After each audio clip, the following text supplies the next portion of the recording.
K N ಕೃಷಿ ಕಾಲೇಜನ್ನು ಮಂಡ್ಯ ಕೃಷಿ ವಿಶ್ವವಿದ್ಯಾಲಯದ ವ್ಯಾಪ್ತಿಗೆ ಸ್ಥಳಾಂತರಿಸುವ ರಾಜ್ಯ ಸರ್ಕಾರದ ನಡೆ ದುರುದ್ದೇಶವಾಗಿದ್ದು, ಇಲ್ಲೇ ಉಳಿಸದಿದ್ದರೆ ರೈತರು ಮತ್ತು ಬಿಜೆಪಿ ಶಾಸಕರೊಂದಿಗೆ ಸೇರಿ ಬೃಹತ್ ಹೋರಾಟ ನಡೆಸುವುದಾಗಿ ಮಾಜಿ ಸಚಿವ ಎಚ್.ಡಿ. ರೇವಣ್ಣ ಎಚ್ಚರಿಸಿದರು. ನಗರದ ಪ್ರವಾಸಿ ಮಂದಿರದಲ್ಲಿ ಸೋಮವಾರ ಮಧ್ಯಾಹ್ನ ಮಾಧ್ಯಮದೊಂದಿಗೆ ಮಾತನಾಡಿ, ಹಾಸನದಲ್ಲಿ ಕಳೆದ 20 ವರ್ಷಗಳಿಂದ ಕಾರ್ಯನಿರ್ವಹಿಸುತ್ತಿರುವ ಕೃಷಿ ಕಾಲೇಜನ್ನು ಬೆಂಗಳೂರು ಕೃಷಿ ವಿಶ್ವವಿದ್ಯಾಲಯದ ವ್ಯಾಪ್ತಿಯಿಂದ ಮಂಡ್ಯ ಕೃಷಿ ವಿಶ್ವವಿದ್ಯಾಲಯದ ವ್ಯಾಪ್ತಿಗೆ ಸ್ಥಳಾಂತರಿಸುವ ರಾಜ್ಯ ಸರ್ಕಾರದ ಪ್ರಸ್ತಾಪದ ವಿರುದ್ಧ ಸಿಡಿಮಿಡಿಗೊಂಡರು. ಸರ್ಕಾರದ ಈ ನಡೆಯನ್ನು ದುರುದ್ದೇಶಪೂರಿತ ಎಂದು ಟೀಕಿಸಿ ರೈತರು ಮತ್ತು ಬಿಜೆಪಿ ಶಾಸಕರೊಂದಿಗೆ ಸೇರಿ ಬೃಹತ್ ಹೋರಾಟ ನಡೆಸುವ ಎಚ್ಚರಿಕೆ ನೀಡಿದ್ದಾರೆ. ಹಾಸನದ ಕೃಷಿ ಕಾಲೇಜಿನಲ್ಲಿ ಸುಮಾರು 400 ವಿದ್ಯಾರ್ಥಿಗಳು ಓದುತ್ತಿದ್ದಾರೆ. ಇದು ಜೆಕೆವಿಕೆಯ ಗಾಂಧಿ ಕೃಷಿ ವಿಜ್ಞಾನ ಕೇಂದ್ರ ಬೆಂಗಳೂರು ವ್ಯಾಪ್ತಿಯಲ್ಲಿ ಉತ್ತಮವಾಗಿ ಕಾರ್ಯನಿರ್ವಹಿಸುತ್ತಿದೆ. ಆದರೆ ಸರ್ಕಾರ ರಾತ್ರೋರಾತ್ರಿ ಇದನ್ನು ಮಂಡ್ಯಕ್ಕೆ ಸೇರಿಸಿ ಬಿಲ್ ಪಾಸ್ ಮಾಡಿದೆ. ಈ ಪ್ರಸ್ತಾವನೆಯನ್ನು ಸದನದಲ್ಲಿ ಚರ್ಚಿಸಿ ಪರಿಶೀಲನೆಯಲ್ಲಿದೆ ಎಂದು ಹೇಳಿದರು. ಆದರೆ ರಹಸ್ಯವಾಗಿ ಗವರ್ನರ್ಗೆ ಸಹಿಗೆ ಕಳುಹಿಸಲಾಗಿದೆ ಎಂದು ರೇವಣ್ಣ ಆರೋಪಿಸಿದರು. ಗವರ್ನರ್ ಈ ಬಿಲ್ಲಿಗೆ ಅಂಗೀಕಾರ ನೀಡಬಾರದೆಂದು ನಾವು ಮನವಿ ಮಾಡಿದ್ದೇವೆ. ಕೃಷಿ ಕಾಲೇಜು ಹಾಸನದಲ್ಲೇ ಉಳಿಯಬೇಕು ಎಂದು ಅವರು ಒತ್ತಾಯಿಸಿದರು. ರೇವಣ್ಣ ಅವರು ಮಾತನಾಡುತ್ತಾ, ಕಾಲೇಜಿನ ಅಭಿವೃದ್ಧಿಗಾಗಿ ಹೊಸ ಕೋರ್ಸ್ಗಳನ್ನು ಪ್ರಯತ್ನದಲ್ಲಿ ತೊಡಗಿದ್ದೇವೆ ಎಂದು ತಿಳಿಸಿದರು.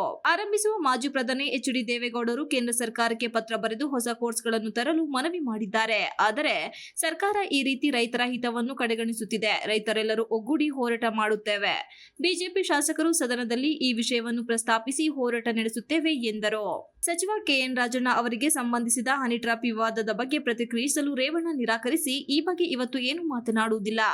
ಸತೀಶ್ ಜಾರಕಿಹೊಳಿ ಏನು ಹೇಳಿದ್ದಾರೆ ಎಂಬುದನ್ನು ಚರ್ಚಿಸುವುದಿಲ್ಲ. ಸಮಯ ಬಂದಾಗ ಸವಿಸ್ತಾರವಾಗಿ ಎಲ್ಲವನ್ನೂ ಬಿಚ್ಚಿಡುತ್ತೇನೆ ಎಂದು ಮಾಧ್ಯಮದವರ ಪ್ರಶ್ನೆಗೆ ಉತ್ತರಿಸಲು ನಿರಾಕರಿಸಿದರು. 18 ಶಾಸಕರ ಅಮಾನತು ವಿಷಯಕ್ಕೆ ಸಂಬಂಧಿಸಿದಂತೆ ಸಣ್ಣ ಪುಟ್ಟ ಘಟನೆಗಳು ಸದನದಲ್ಲಿ ನಡೆಯುತ್ತವೆ. ಅದು ಅಂದಿನ ದಿನಕ್ಕೆ ಮುಗಿಯುತ್ತದೆ. ಸಭಾಧ್ಯಕ್ಷರು ತಕ್ಷಣ ಅಮಾನತು ಆದೇಶವನ್ನು ರದ್ದುಗೊಳಿಸಬೇಕು ಎಂದು ಒತ್ತಾಯಿಸಿದರು. ಎಲ್ಲ ವಿಷಯಗಳನ್ನು ಪತ್ರದಲ್ಲಿ ಸ್ಪಷ್ಟವಾಗಿ ತಿಳಿಸಿದ್ದೇನೆ. ರೈತರಿಗೆ ಎಷ್ಟು ದರ ನೀಡಬೇಕು ಎಂಬುದು ಸರ್ಕಾರಕ್ಕೆ ಬಿಟ್ಟಿದ್ದು. ಮುಖ್ಯಮಂತ್ರಿಗಳು ಏನು ನಿರ್ದೇಶನ ಕೊಡುತ್ತಾರೆ ಎಂಬುದನ್ನು ಆಧರಿಸಿ ಕ್ರಮ ಕೈಗೊಳ್ಳುತ್ತೇವೆ ಎಂದು ಹೇಳಿದರು. ಈಗ ನೋಡಪ್ಪ, ನನಗೆ ಆ ವಿಷಯನ ನಾನು ಮಾತಾಡಲ್ಲ. ಅದು ಕಾಲ ಬಂದಾಗ ಹೇಳ್ತೀನಿ. ಇವತ್ತು ನಾನು ಯಾವ ವಿಷಯನೂ ಅದಕ್ಕೆ ನಾನು ಹೇಳಲ್ಲ. ನಾನು ಯಾವುದೇ ಈಗ ಅಸೆಂಬ್ಲಿ ನಡೆದಿರುವಂಥ ಪ್ರೊಸೀಡಿಂಗ್ಸ್ ನಾನು ಯಾವುದೇ ಬಹಿರಂಗವಾಗಿ ಹೇಳ್ಬಾರ್ದು. ಕೂಡಲೇ ಅದು ಅಮಾನತನ್ನ ಇದಿರುತ್ತೆ, ಸಣ್ಣ ಪುಟ್ಟವೆಲ್ಲ ಇರುತ್ತೆ. ಕೂಡಲೇ ಅಮಾನತನ್ನ ರದ್ದು ಮಾಡಿ ಅವ್ರಿಗೂ ಒಂದಿನದ ಆಯ್ತು ರದ್ದು ಮಾಡಬೇಕು ಅಂತ ಸ್ಪೀಕರ್ ಅವರು ಮನವಿ ಮಾಡ್ತಾರೆ.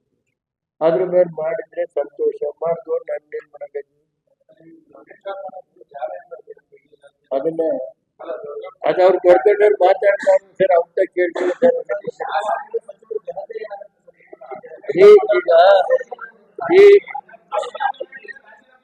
ಈಗ ಶಶಿ, ಅದ್ರ ಬಗ್ಗೆ ಇವತ್ತು ನಾನು ರಿಯಾಕ್ಟ್ ಮಾಡಲ್ಲ. ಟೈಮ್ ಬರುತ್ತೆ, ಮಾಡ್ತೀನಿ, ನಡೆಯುತ್ತೆ.